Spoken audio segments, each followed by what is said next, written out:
Hello and welcome back to the Inn, where we are continuing and maybe finishing our discussion on the Journey to Ungoro cards. No promises though, we'll see how it works out. So, starting out with the Voraxx, which is a 4-cost 3/3 legendary, with the effect, after you cast a spell on this minion, summon a 1/1 plant and cast another copy on it. Its name is the Voraxx, and it speaks for leaves. Chomp. Okay.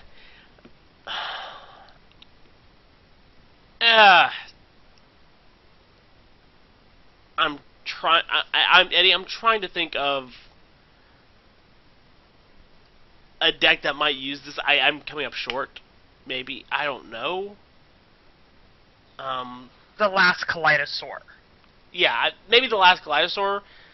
But even then, I don't know. This is really not a legendary I'm fond of, to be honest. Yeah, I'm really not sure how much play it sees. Maybe the last Kaleidosaur because of the casting a copy of a spell. But even then, Paladin might go a different direction. I don't know. I really don't know. I just don't think this is going to see a lot of play. Yeah, if Paladin decides to actually play this, control style with the Voraxx to be able to actually make its last Kaleidosaur deck work, alright, cool beans. You found a way to make the Voraxx work. But outside of that,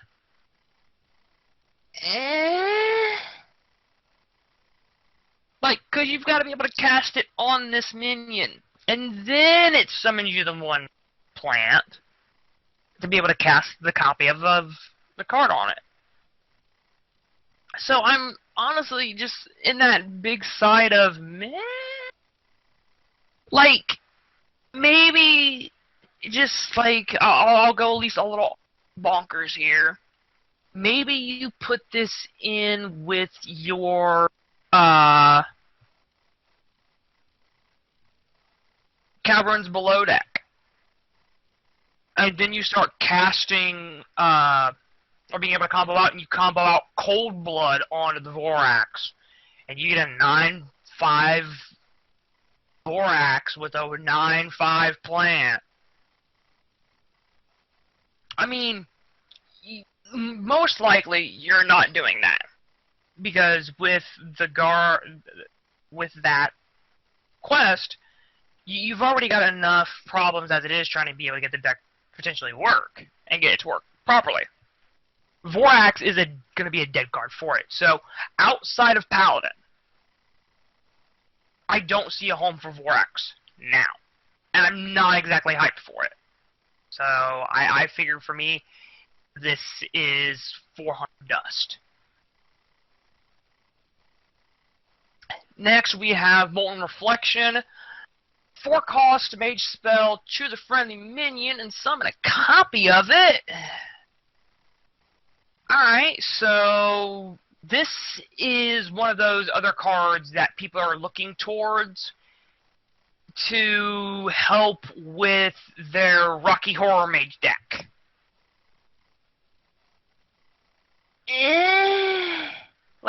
Seriously, I see the value with it because you're casting, or at least you're attempting to cast 0-cost giants, and then you want to be able to slap down 2 more on the deck, Time Warp, and then Alexstrasza, face. I get it. But, yeah, or being able to hit the card on your board like, Archmage Antonidius, because you, throw out a coin, and then copy Antonidius by giving yourself, 2 to 3 fireballs at that point. But other than that, Bob, do you want to help sell me on this one? I mean, you're right, I can see the combo potential here, but I'm also just thinking, is this something Mage really wants? I mean, I can't really think of... remind me, did Echo Medivh see a lot of play? Not that I can recall. I mean, and even Mirror Entity doesn't see too much play. So, yes, you can combo with this and you can combo with that, but is that something you really want to commit to, rather than just focusing on having very effective spells? I'm just not sure this is where Mage is going to spend a lot of his time. It's cool if you happen to get it and you can set up a really cool combo, but I'm not sure Mage is really going to want to spend his time setting up these combos. So, plus I've got at 5 cost, I can just go Faceless Manipulator and pick any card I want on the board. Yeah. So I'm not seeing it as well.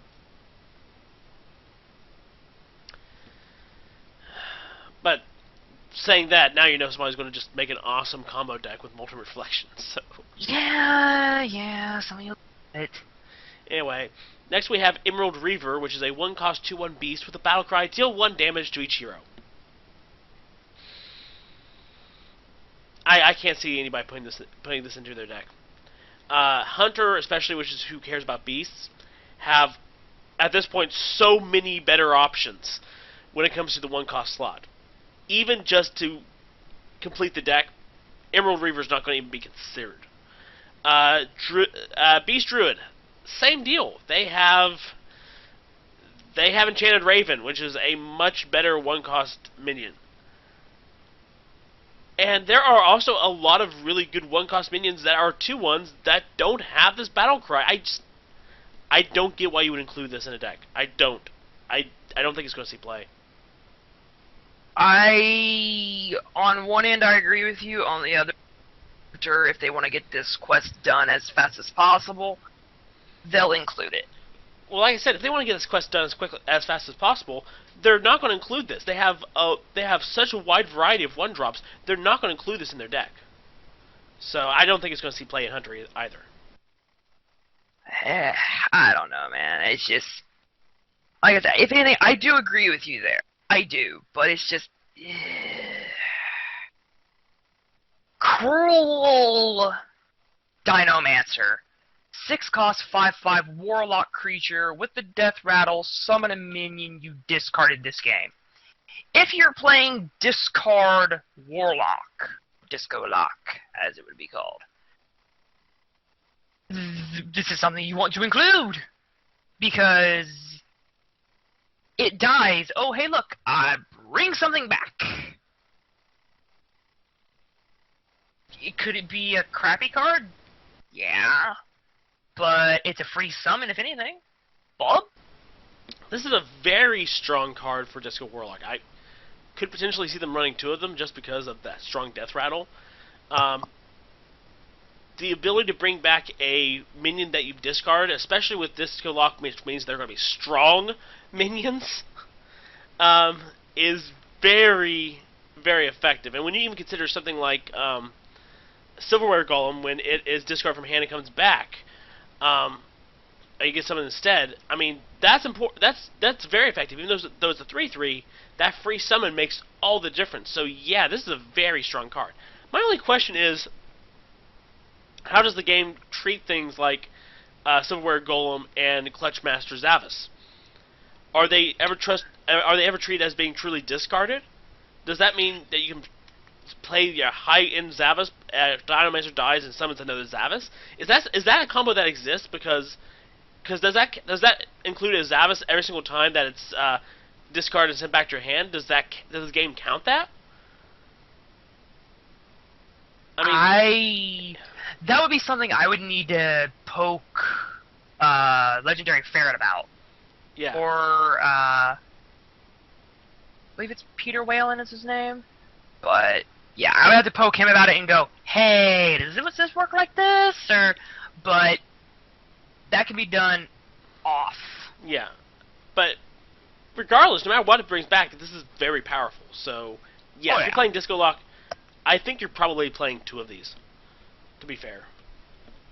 At least 1. Oh yeah. Next up, we have Bittertide Hydra, which is a 5-cost 8/8 beast with the effect, whenever this minion takes damage, deal 3 damage to your hero. I know there are people who are hyped about this because it's a 5-cost 8/8. Guys, here's the thing. Look very closely at this expansion. Eddie, what's the theme? What seems to be the theme of this expansion? Between beasts and dinosaurs and big-ass creatures? Very big things and control. This thing is not living. Or if it is living, there's going to be a lot of nice, juicy taunt minions right in its way.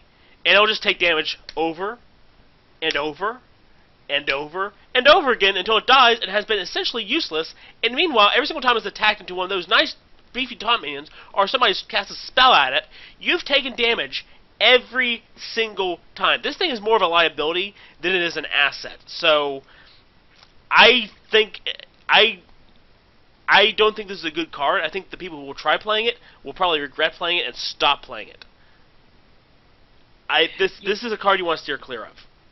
You know, like, on one end, I definitely see that, and I can see where there are people who have made the argument of, oh, hey, look, we also played Fel Reaver when it was in the metagame, or at least in Goblins vs. Gnomes too.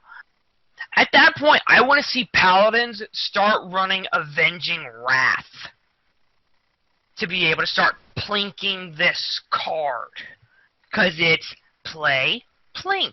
You deal 3 damage. Spreading Madness, Arcane Missiles. Arcane Missiles, things like that. I want to see Arcane Missiles hit that thing 3 times, deal 9 damage to the opponent. I want to see them play another Arcane Missiles. They hit potentially twice, deal another 7 damage. So you got like 16 damage just right there. And then just like Bittertide Hydra, trash, garbage, you're getting rid of it. Hey, you want to know what archetype plays this effectively? Purify Priest. Purify Priest, but really, who's going to run a meme deck with this? I know, right? I don't think it's worth it. Exactly. Trash. Moving on. Chittering Tunneler. 3 cost, 3/3, Warlock Beast, Battle Cry, discover a spell, deal damage to your hero equal to its cost. Alright. A lot of times when it comes to, like, Warlock, you've got a lot of good low-cost spells that you want. Frankly, if you dig in for something like Doom or Twisting Nether, whew, that's a lot of damage, and you can't recover it with Reno right now. Because Reno's going bye-bye. So, if anything, you're going to pray for things like Soulfire, or, like, maybe Siphon Soul. Other than that, personally, I think the card's garbage. Bag it, go. Normally, I'm not a big fan of cards with this type of effect. I hate these type of effects. It's probably why I'm not, in general, very good mindset-wise for a lot of the main Warlock decks. I end up making these Zoo-esque decks that really don't care too much about those type of spells. I personally don't like this card, but even though I think this card is not a good one, I don't like it. I have a feeling Warlock players are going to play this and make very good use of it and prove us all wrong. So I'm very hesitant here to call this a horrible card. I don't think it fits into how I like to play at all.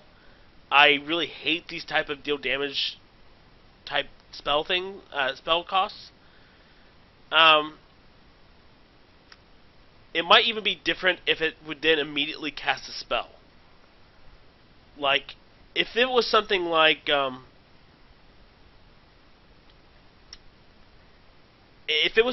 discover the spell, it dealt damage to your hero equal to the cost, and then it casts a spell, and of course you can choose where it casts, this could be kind of cool.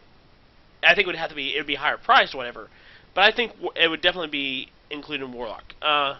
This one, I'm not exactly sure where this lands, Eddie. I'm not positive. I'm afraid to call it garbage because I have a feeling Warlock's going to run it. I really do have a feeling Warlock is going to run this thing. So hopefully a lot more people are like us and just don't run it, but I think we're going to see this, and we'll see how it goes. I do think this is going to see play, though. Next up, what? I was just saying, go. Next up we have Ironhide, which is a 1-cost warrior spell that gives you 5 armor. Very nice. I'm not sure whether, because Warrior's losing Jessica Trueheart, and also stuff like Bash. But I like this card. I think it's really good as far as the armor gain. But does Warrior play this instead of or in addition to Shield block? Shield block? I think Warrior would play Shield block instead of this. I'm not sure if they would play this in addition to Shield block. I think they'd play Shield block instead because I think they'd want the card draw. And with you needing the control in Warrior, even though I think this is really good, especially if you are playing Taunt Warrior and lose your hero power, I'm not sure you have the open space for it. You really don't. If you remember, like you said it a few videos back, repeat after me, Bob, fatigue bad. Yep. Like, if anything, this new quest is a control warrior's dream for the late game. You're gonna have taunt minions to be able to survive the onslaught of the early game. And then when it comes late game, you're gonna have to, if anything, try to build your deck to be more proactive. Get exactly that. And if anything, Ironhide, while it's nice on the surface. Like, maybe, just maybe, if anything, the metagame won't be like super duper aggro, whatever, and maybe Control Warrior can try to sit back and try to play that fatigue game, while also still having the ability to be able to do like control stuff. But realistically, they're gonna have to be more proactive. So with Ironhide, I don't think you're gonna run it. I don't think you're gonna run it. Hell, me personally, to make your deck more proactive, I think you're gonna cut Shield Slam. Because you want to be more proactive going forward. That's why, if anything, call me crazy, but you're probably cutting Shield Slam too. Are we good there? Yep. Nestin Roc. Or Nestin Roc. 5 cost, 4/7 beast. If you control at least 2 other minions, gain taunt.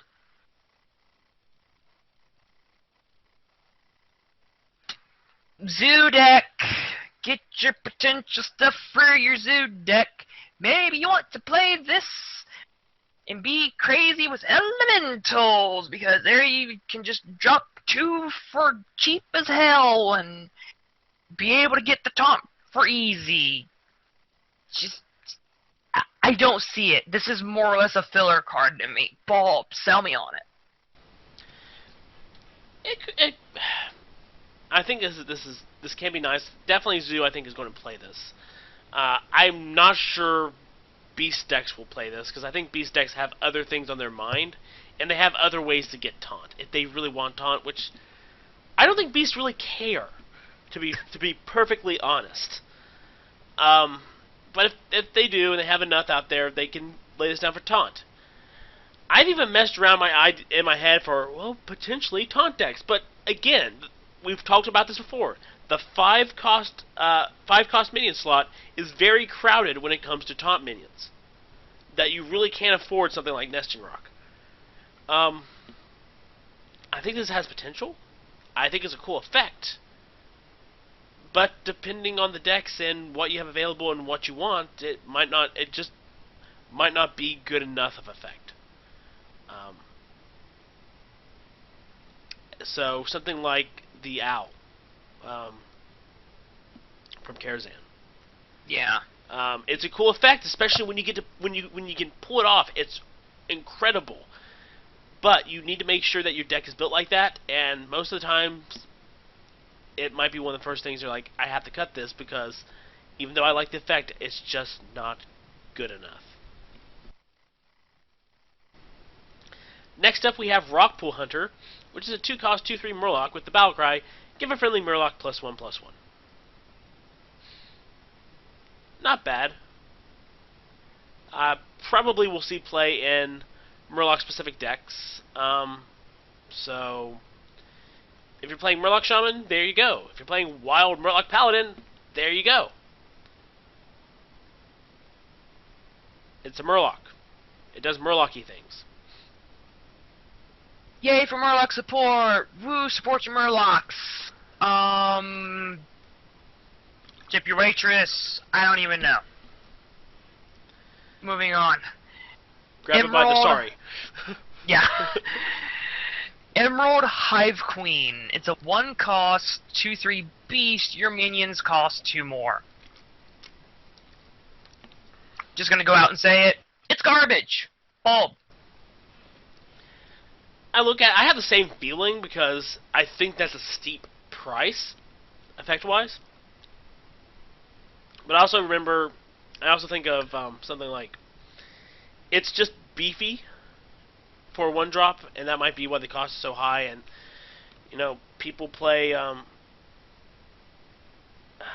that imp. But here's the thing: I think the decks that will want to play this want to play cheaper stuff. So that people who want to play like a 1-drop or whatever want to play cheaper stuff in the first place, which means they don't want their minions to cost more anyway. The new Hunter deck is going to want to play a lot of cheap minions. They don't want their minions costing 2 more. That kind of defeats the point. Zoo, even though Flame Imp has played a lot, but the downside is not that huge. And I think the downside is just too much for the decks that would normally want to play something like this. So I just don't think it's going to see play either. Next up we have Biteweed, which is a 2-cost 1/1 rogue minion with the combo, gain +1/+1 for each other card you played this turn. I think in the decks that this would normally want to see play in, the list I think is already so compact that it's not going to see play. And also the fact of, why would you play this when you can just play Edwin? So I just think it's in a bad position overall. I just don't think the decks that would be able to play it or would even be even interested in playing it at this point. And in most other situations, you would just play Edwin.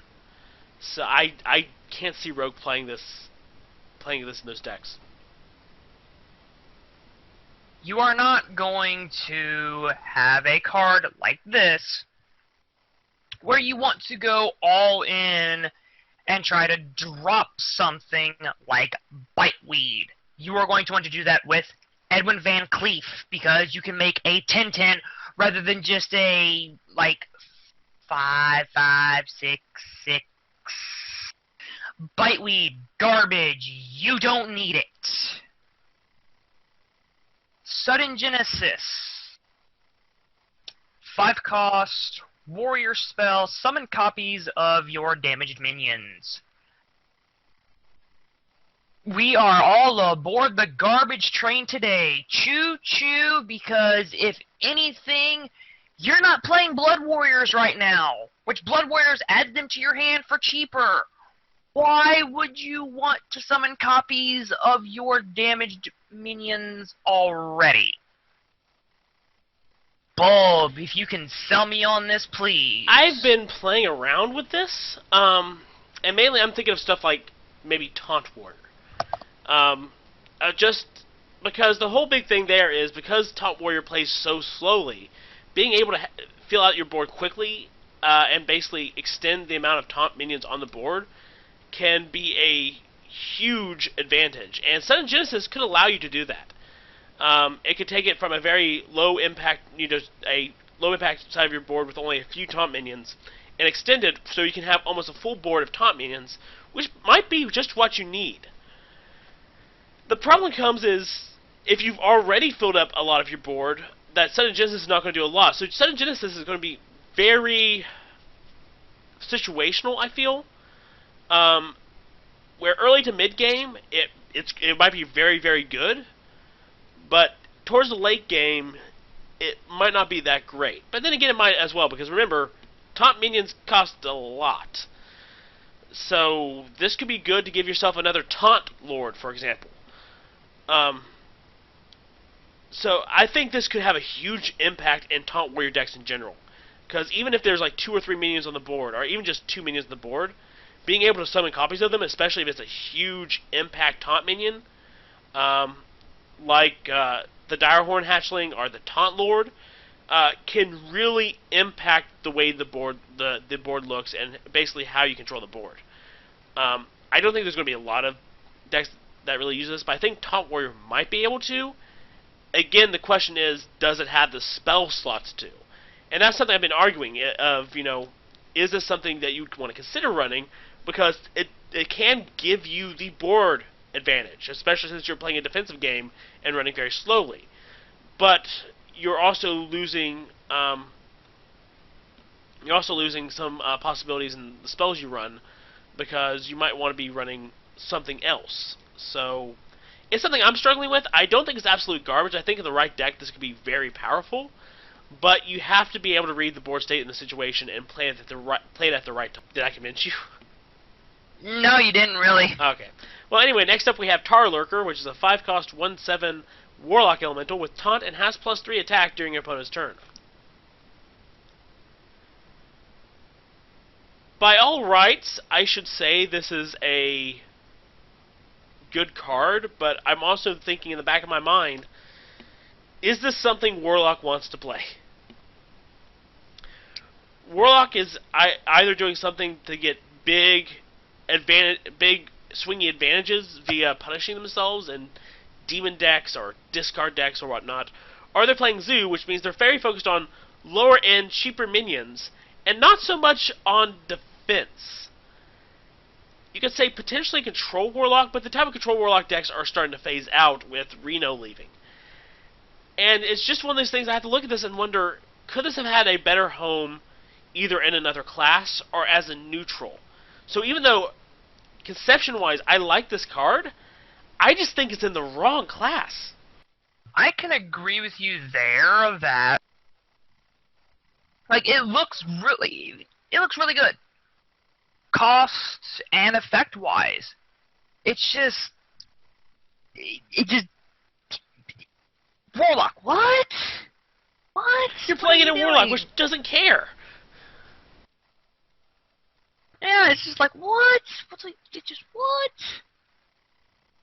I don't know. I broke you with that meme. Yeah. I did. I know. Just, are we good with Lurker? Yeah, I think we both agree that it's in the wrong class and probably it's not going to see a lot of play because of it. Yeah. RazorPetal Lasher. It's a 2-cost, 2/2 rogue common. With the battle cry, add a Razor Petal to your hand that deals 1 damage.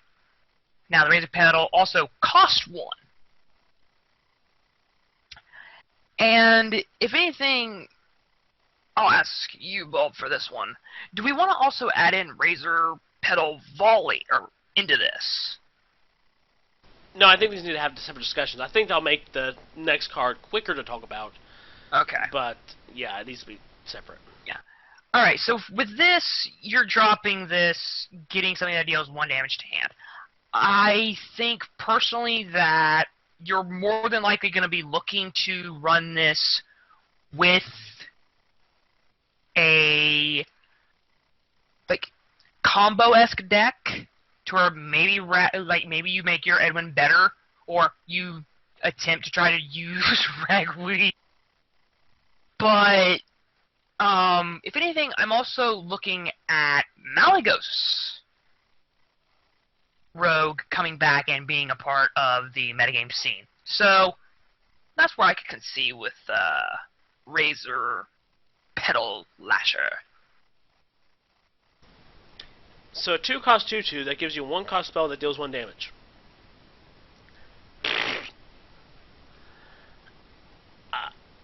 I think the spell is garbage, to be honest.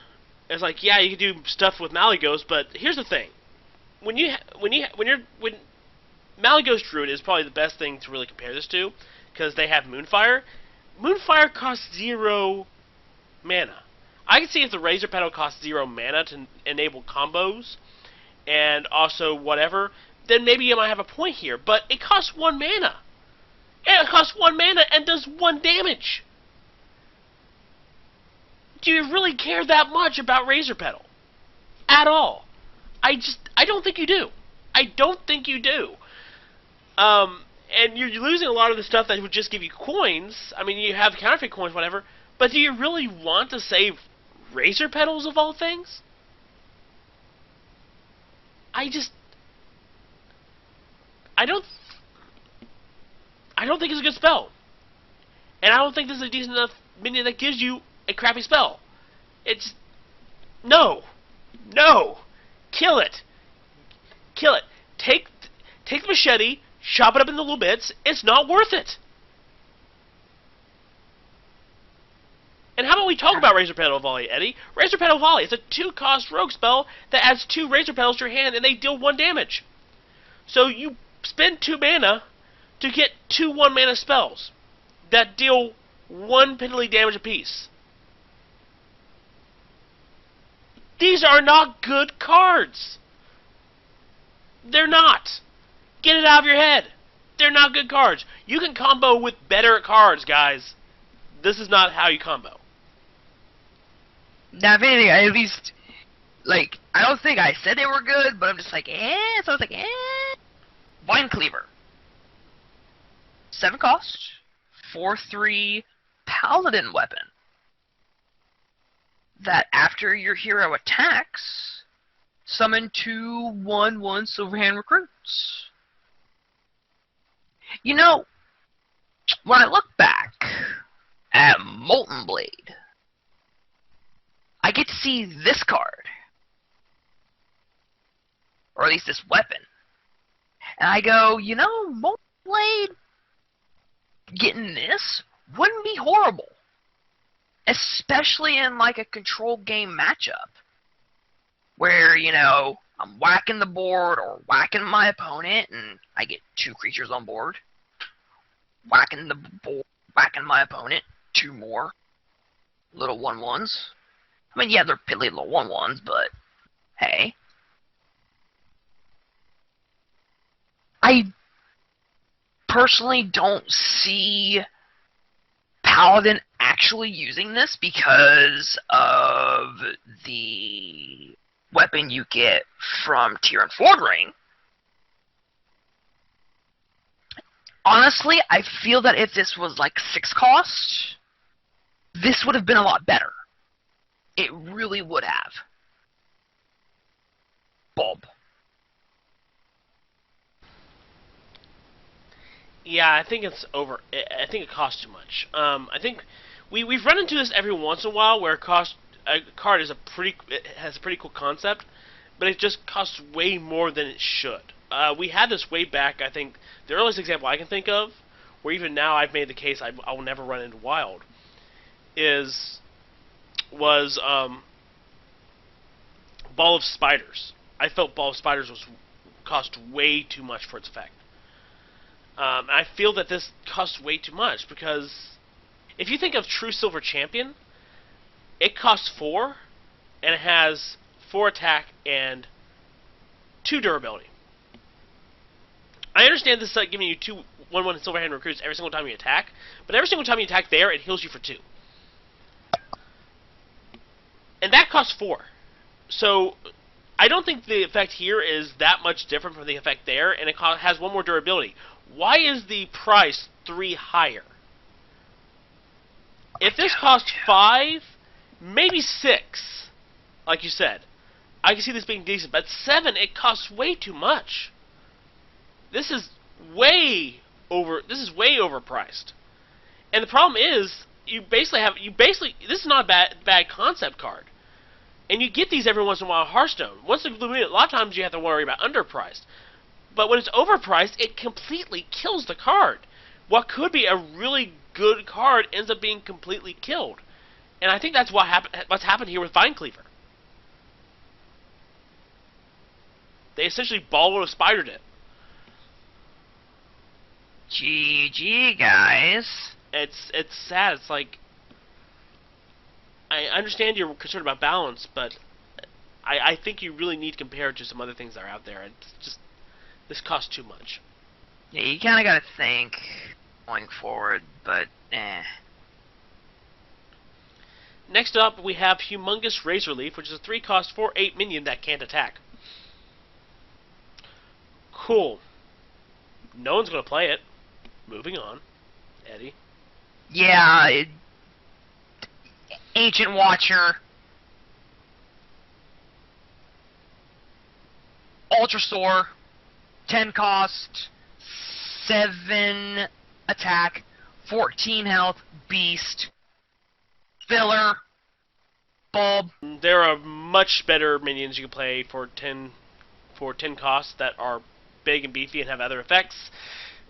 I think you play them over Ultrasaur every single time. Yeah. Next up, we have Bright-Eyed Scout, which is a 4-cost 3/4 minion with Battlecry. Draw a card, changes cost to 5. I think if you're playing the Druid quest, this would not be a bad card to consider playing. Maybe to just try to cheat out a high-cost minion early. I mean, it could hurt you if you end up drawing the wrong card, but it might be something you want to experiment with. So, I think in certain decks, this might not be a bad thing, but then again, the focus might be more on ramping and getting them out, and getting out the bigger things naturally in due course. So, it just depends, I guess, on what the decks want to do. But I'm not going to dismiss Bright-Eyed Scout because I think she does have a place in some decks. I will, if anything, I will agree with you there that she does have a place somewhere. Don't know where just yet. Maybe more so tipping towards the wild side to be able to do, like a really big, beefy, druid style of deck. To be able to draw those, big minions and make them cost 5. The only thing that's going to suck is when I double nourish and I just go, well, I'm just going to laugh at myself at this. But anyway, yeah. I won't dismiss her. I think people may experiment around with her a little bit just to see what they can do with her and then go from there. So next up, we have Eggnapper. It's a 3-cost, 3/1 neutral card with the Death Rattle. Summon 2 1/1 Raptors. I keep coming back to this whole just egg, whatever. And if anything, like, being able to explode and have tiny minions, that's nice. And it's interesting. And Eggnapper just kind of beats that niche. Bulb. I like it, but that's just because I'm going to build a Raptor-focused deck, and yeah, they're 1/1 Raptors, but they're freaking Raptors, man. I can use all the Raptors. Give me all the Raptors, dude. I want them all. I mean, yeah, it's going to be very, very vulnerable to hero powers. It's going to be very vulnerable to the ping. But it then explodes. You have 2 1/1 Raptors, and they're beasts. So if you're playing Beast Hunter, you can use them to kind of set up your kill command. So, I mean, I don't think it's horrible. I don't think a lot of players will play it. I'm going to play it because freaking Raptors, man. But, yeah, I think it's going to be a very situational card here. Next up, we have Giant Mastodon, which is a 9-cost, 6/10 beast with taunt.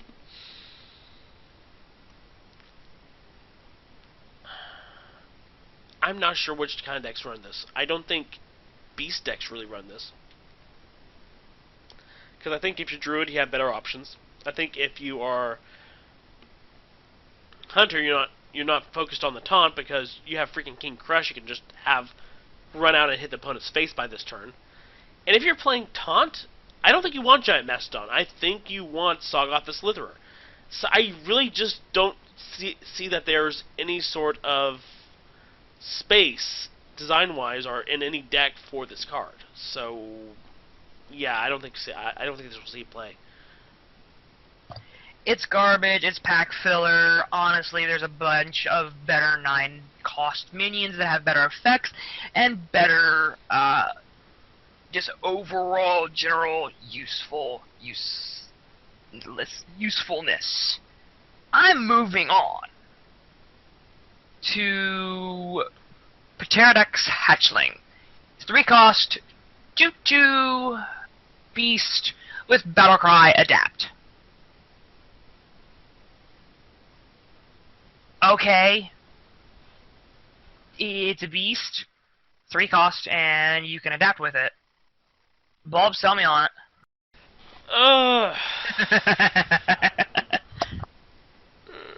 I just think there are better minions that maybe use the adapt keyword. I think with Beast in general, there are better minions that kind of use adapt differently. So, I'm just not sure of the decks that will use this. I think it's adorable. Yeah, the artwork is very adorable, and that's where its strong suit is. But I can't think of a lot of decks where I would want to use it.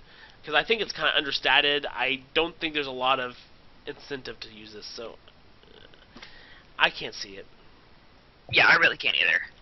Next up, we have Steam Surger, which is a 4-cost, 5/4 Mage Elemental with the Battle Cry. If you played an Elemental last turn, add a Flame Geyser to your hand. I feel like I need to be brutally honest at this point. At one point, I apologized about Pyros. I think we're going to take it back because we really have not seen the Elemental synergy in Mage. That's the thing. We've seen it in Shaman a lot, but I think I was hoping to see a lot more of that Mage, and Mage just didn't get it. I don't think you're really going to be I don't think really think that Elemental Mage is going to be a deck that's going to be played too much. I don't think it's. I think if you're playing Elementals, you play Shaman. I just don't think the synergy is really there.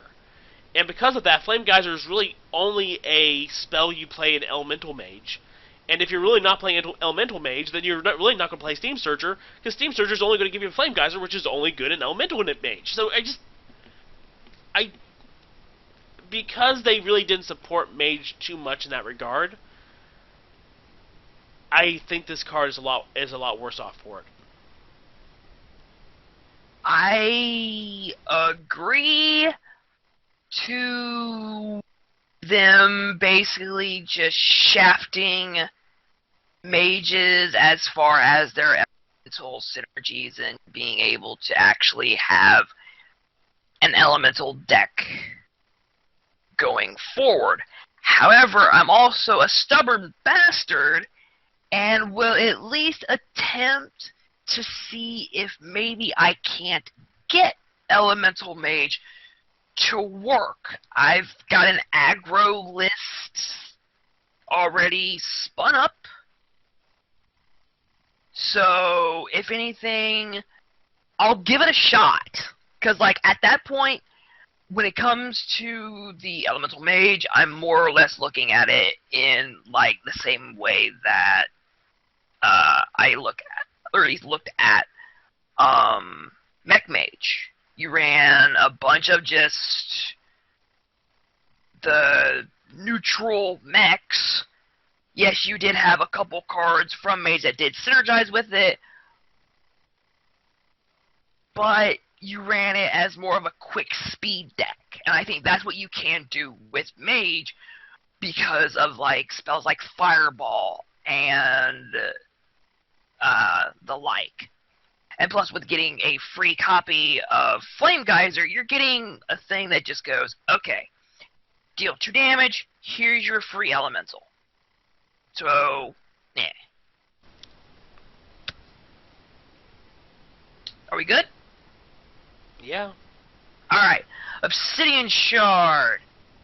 4 cost, 3/3 weapon for rogues that cost 1 less for each card you've played from another class. So, Swashbuckler, Shaku, and another card in a little bit make this to where you can basically and practically play it for free.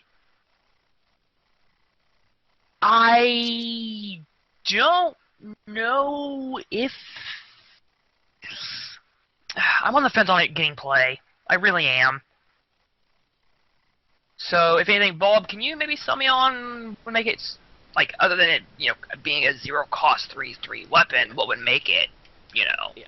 To be fair, if you're playing Burgle Rogue or like a sort of Burgle type deck, you're easily going to be kind of like Theme for Blow. You're easily going to be able to get this to cost 0, and a free 3/3 weapon is very powerful when you really think about it. If we think Fiery Voraxx is powerful, a free 3/3 weapon is even more powerful. I think a lot of people are sleeping on how powerful this weapon is. Now the question is this something Rogue wants, or is able to work with? I think that this can work for Rogue. I think if Rogue is working, I think this only works if Rogue is just going almost all in with the Burgle concept. Because if not, it really doesn't matter.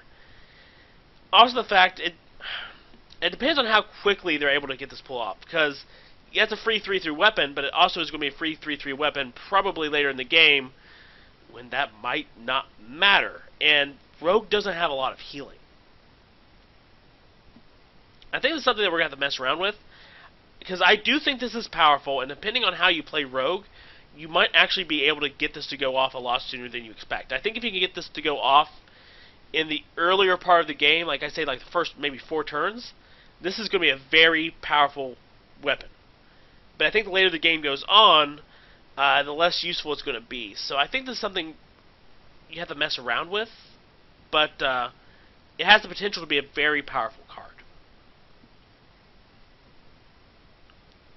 Next up, we have Feeding Time, which is a 5-cost Warlock spell that deals 3 damage to a minion and summons 3 1/1 Pterodaxes. I think this is another overpriced card, Eddie. I think this should cost 4 mana.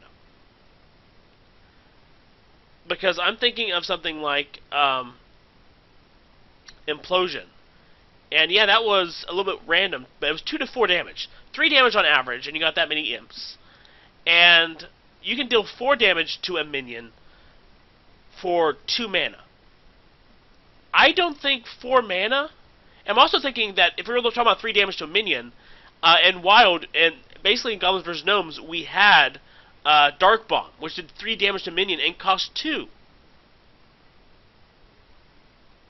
You know, I understand you don't want this to cost 3 mana, but I think 4 mana is the perfect price. I think 5 mana costs too much for its ability. I think 5 mana puts this into the useless range. Because at that point you're going, I don't need the Pterodaxes that badly, and I have cheaper spells that deal just as much, if not more damage. So I think that this costs too much to see play. I think if this was 4 mana, it would be the perfect slot, and it would see a lot of play. But I think as is, this just costs too much. You make a compelling argument, and I hate you for it.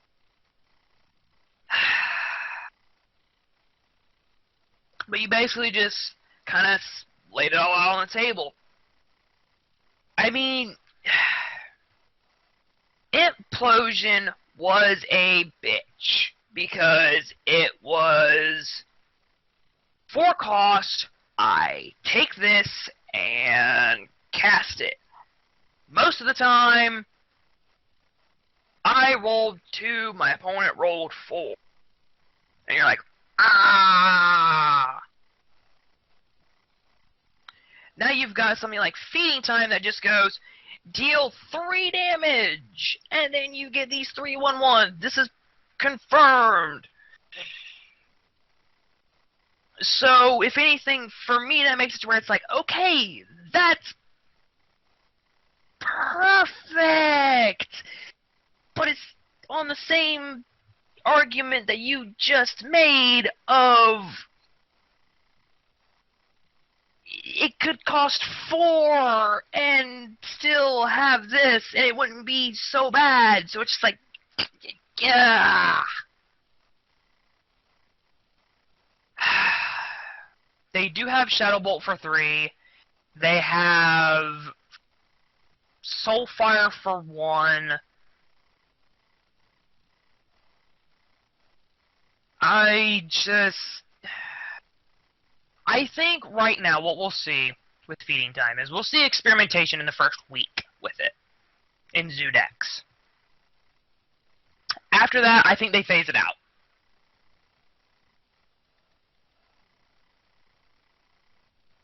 So I believe we can move on to Bloodbloom, which is a 2-cost Warlock spell, which has the ability, the next spell you cast this turn cost health instead of mana. At what point in the game, especially with really no big way to be able to get back my health, am I going to want to run Bloodbloom? I mean, I'm not gonna cast it on 2 and then cast Doom or fucking Twisting Nether. No! And I'm sure I'm not gonna cast it like mid to late game when I need to be able to like, cast Siphon Soul or Blast Crystal Potion, whatever, or even for that matter, Felfire Potion. No! Just no, Bloodbloom is garbage. It is free dust for you. Bulb, go. I can see this possibly being played as a way if you might be desperate enough. Because if they play something that you're not equipped to deal with, and you have the answer but you don't have the mana, Bloodbloom might actually be the perfect answer. And again, Warlock really doesn't care about their health too much. They don't care about hurting themselves to get a good effect. Yes, something like Twisting Nether is probably a bit too much, but being able to maybe, if, like, let's say they put out a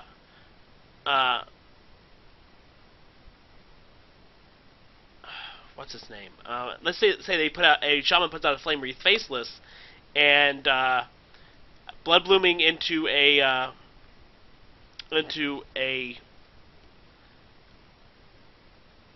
Blast Crystal Potion or Siphon Soul is actually not bad. Like, let's say you don't have Blast Crystal Potion, Bloodbloom into Siphon Soul, you basically just take 3 damage to get rid of their huge minion, and they are at a loss of mana crystals. So I think depending on the situation, I don't think Bloodbloom is bad. I mean, you could make the argument about Cho'Gall. Cho'Gall wasn't played, but Cho'Gall was a 7-cost minion. Yes, to put a body on the board, but by that point, you could pretty much play whatever you want. You were not concerned about playing a spell. Early on in the game, this might make all the difference. I don't think you're going to be playing it. I mean, if you play Twisting Nether, that means you're in a bad position where you need to play Twisting Nether. But this, I really do think, Eddie, early in the game, this could make a lot of difference to certain Warlock decks. So I would not dismiss it. I think this may see play. I doubt it will, but it also may, because I think there's a lot more potential here than you're giving credit. I just don't see it. I really don't. I don't count Warlock out for a bunch of stuff anymore. Next up, we have Hallucination, which is a 1-cost rogue spell that lets you discover a card from your opponent's class. This is going to be huge for Burgle decks, or mainly, I think even rogues might just play this one in general. I guess it just depends on what rogues want to do, but I think for Burgle decks, this is going to be huge. With Burgle cycling off into Wild, Hallucination is a very nice low-cost replacement. It's not random. Completely random, you get to discover. So this is a great card. I think this is going to see a lot of play, and I'm actually pretty excited about it, because I'm actually going to play around with this card. Well, time for my opponent to be able to discover the perfect answer for this, the situation later on in the future, and I'm just like, okay, here I am, gun in mouth. If anything, like, I get it.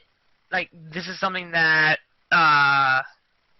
they want to maybe take the direction rogue in. And that's fine. It's just... if I'm playing in a particular style or I'm playing a particular deck, I cannot plan for my opponent to pull something random from my class. I can sit and I can think of all the answers, or at least try to run through my mind of like, okay, here's all these answers that they could have pulled. And I think I would be wrong 99% of the time. So it's just like, yes, Hallucination, nice card, but also an annoying as hell card at the same time. But here's the thing, is you're coming from the point of, like, oh, I can't predict of how I have to play against this. Like, there are going to be decks that do stuff like this. And to be fair, I like playing some of these decks. They're fun to play with because they're nutty. Sometimes you have to expect the unexpected, or you just go with the flow, dude. Because like, oh man, they take the whole thing, I can't play around what they're doing. That doesn't make what they're doing any less viable or any less than anything that you do.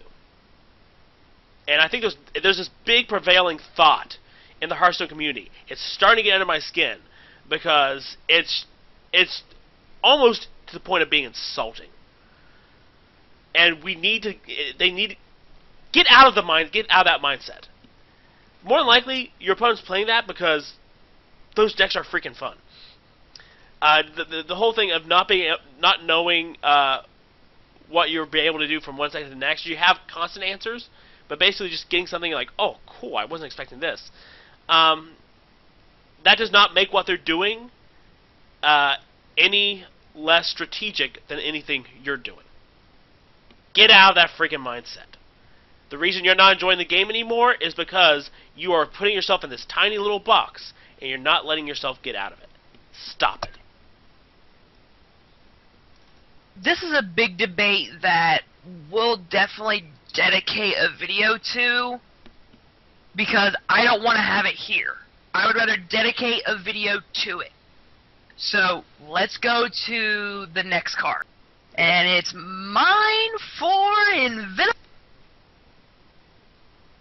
3-cost rogue. What is it again? Envenom Weapon. Okay. 3-cost rogue spell. Give your weapon poisonous. Alright.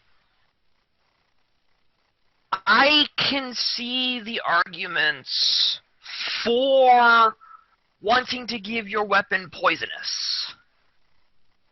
I can poke and kill off my opponent's stuff. But I'm a rogue player.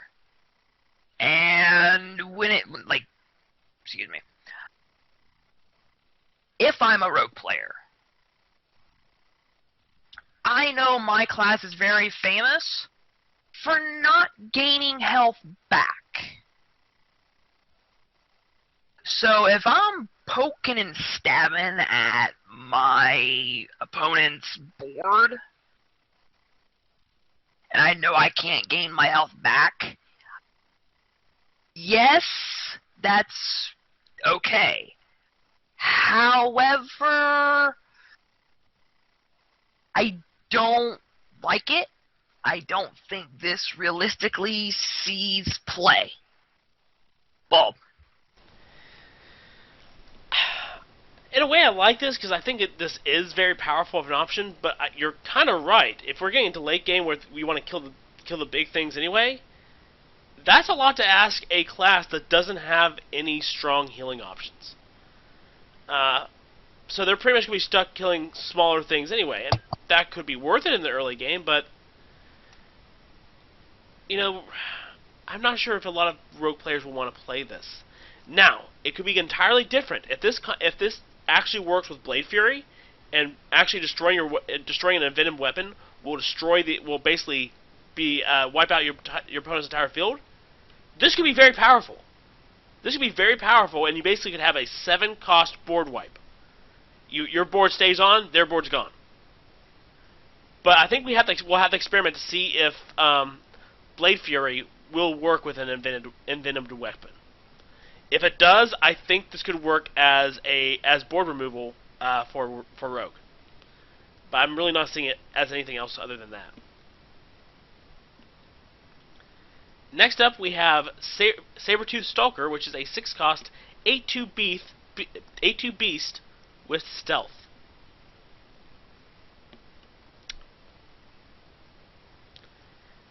Yeah, that's a big attack minion with stealth. Do you know how many type of control options can easily wipe it out? There's a lot of AoE that can kill this sucker.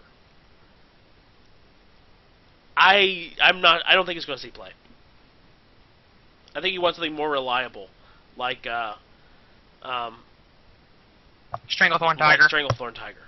So I don't think it's going to see play. Yeah, garbage filler. Moving on. Vicious Fledgling. 3 cost, 3/3. After this minion attacks a hero, adapt. It's a beast. It has to survive and be able to attack the hero to get the adaptability. I'm just gonna call it for what it is. Garbage filler. Move on. Remember when we were talking about Pterrodas Hatchling and how it wasn't very good? This is why. Same cost. This thing has pretty much baseline 3-cost stats. You could say 3/3 is garbage. 3/3 is baseline 3-cost stats. Its stats are actually average. It's actually exactly where it needs to be. And I'm actually going to say it. The effect is good. I think this thing could adapt. Yes, you have to deal with it. The whole thing of, well, it might not survive. But if it does survive, you have a whole new problem on your hand. This is not a bad card. This could be a good card in certain types of decks. I think this card actually will probably see play. Pterrodas Hatchling will not see play because, compared to this, Pterrodas Hatchling is so bad. But Vicious Fledgling, I think, has potential. So, yeah, I think this is going to see some play in some decks.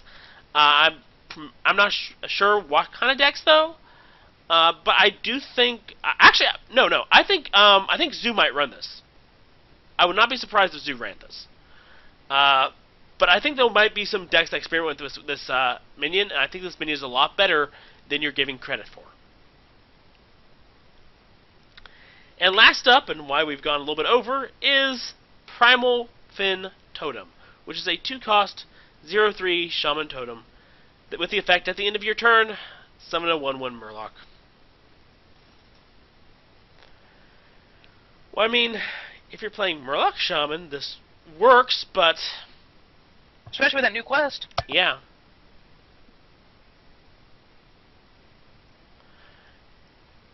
I was disappointed in the last expansion because I was really hoping for a new totem.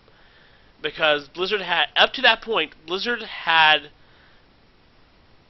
essentially given us a totem, or something strong totem-wise, in every expansion. And they skipped out on Main Streets of Gadgetzan. So I was holding out hope that maybe we'd see the totem this time. We saw, and when they talked about E. Malone's journal, he talked about totems. And I was really hoping, I thought, okay, it might have something to do with Murlocs, but I was really hoping that'd be something good, because we're losing a lot of totem stuff, and I like totems. And I was hoping for something maybe to put into my wild totem deck, and this doesn't work. I think this only works in Murloc decks, but it doesn't even work in totem decks. Totems would not really want to run this guy, because totem decks, for the most part, are now going to be going to wild. I really don't see much of a hope for totem decks in standard right now. Basically, any chances of totem decks in standard rested on the totem in this set, and this is not the totem for it.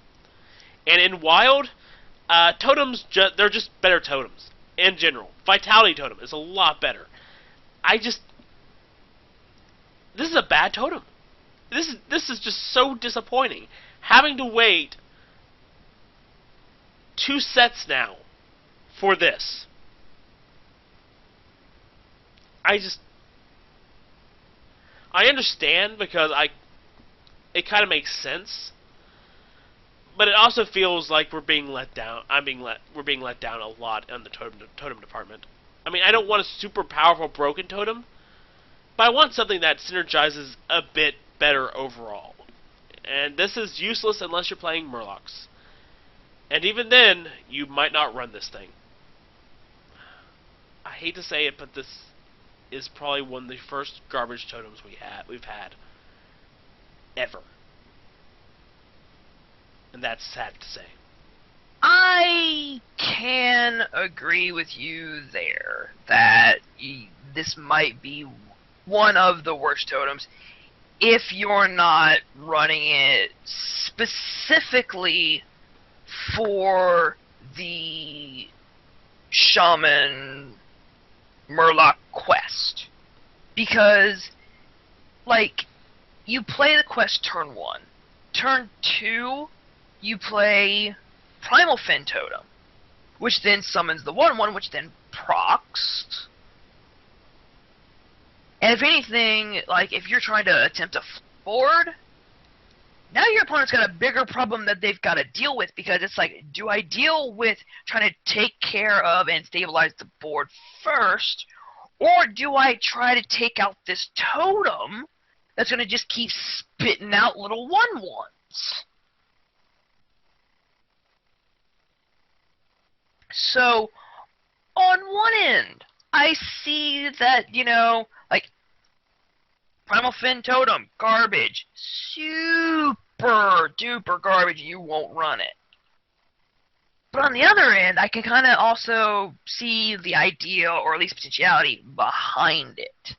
Plus, if anything, all your totem synergy shit is rotating into wild as it is.